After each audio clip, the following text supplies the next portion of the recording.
আজকের এই মহতী অনুষ্ঠানের সম্মানিত সভাপতি সেলিম উদ্দিন সাহেব, আজকের প্রধান অতিথি ডক্টর মাহমুদুর রহমান সাহেব এবং আমার আজকের অনুষ্ঠানের মধ্যমণি শহীদ পরিবারের সদস্যবৃন্দ, আহত এবং পঙ্গুত্ব বরণকারী যারা আছেন সবাইকে আমার সালাম, আসসালামু আলাইকুম।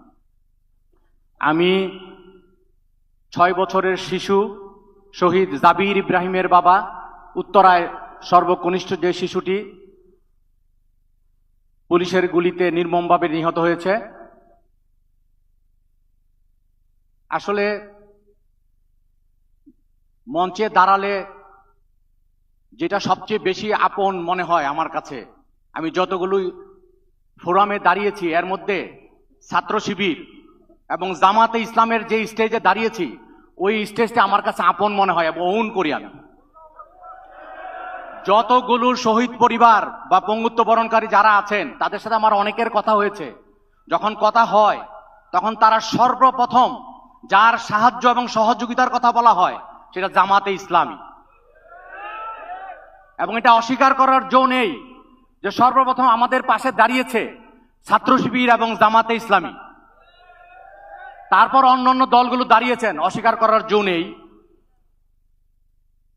শহীদ পরিবারগুলো আপনারা দেখবেন খেয়াল করে, যতগুলো প্রোগ্রাম হয় তার মধ্যে শহীদ পরিবারের সর্বোচ্চ সংখ্যক উপস্থিতি থাকে এই জামাতে ইসলামের প্রোগ্রামে। আমি আপনাদের স্টেজের মাধ্যমে সাংবাদিক ভাইদের মাধ্যমে জানাতে চাই, সর্বপ্রথম শহীদ পরিবারের পক্ষ থেকে আমরা সর্বপ্রথম বিচার চাই, তারপর সংস্কার, তারপর নির্বাচন কবে হবে এটা আমার মাথা ব্যথা নাই।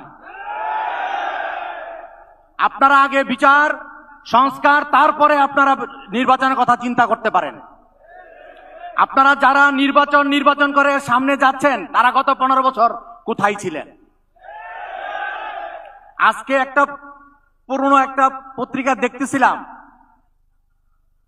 বা 24-এর একটা পত্রিকাও দেখতেছিলাম, শেখ হাসিনার পতন। তার আগের একটা পত্রিকা দেখতেছিলাম খালেদা জিয়ার পতন। তার আগের একটা পত্রিকা দেখতেছিলাম এরশাদের পদত্যাগ। সো আমরা প্রত্যেকটা দল আমাদের দেখা শেষ। এবার জামাতে ইসলামের বাংলাদেশ। আমরা সকলে মিলে আপনাদের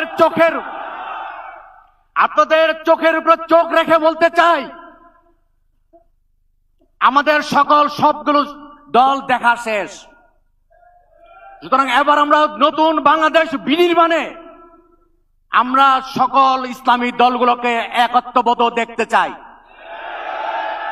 আমাদের শহীদ পরিবার প্রায় 1400-র কাছাকাছি এবং পঙ্গুত্ব বরণকারী প্রায় 25,000-এর কাছাকাছি সংখ্যায় আমরা কিন্তু কম নই। সুতরাং প্রত্যেকটা ডিস্ট্রিক্টে আমাদের শহীদ পরিবার আছে। আমাদেরকে আপনারা এবার গুনতে শিখেন, আমাদেরকে চিন্তা করতে শিখেন। আমরা কিন্তু পিছপা হব না। যদি সামনে নির্বাচন নিয়ে আপনারা সংস্কারকে অবহেলা করেন, আমরা সামনে আপনাদেরকে ছেড়ে কথা বলবো না। এই কথা বলেই আমি শেষ করছি। আপনাদেরকে ধন্যবাদ আমাকে কথা বলার সুযোগ দেওয়ার জন্য। আসসালামু আলাইকুম।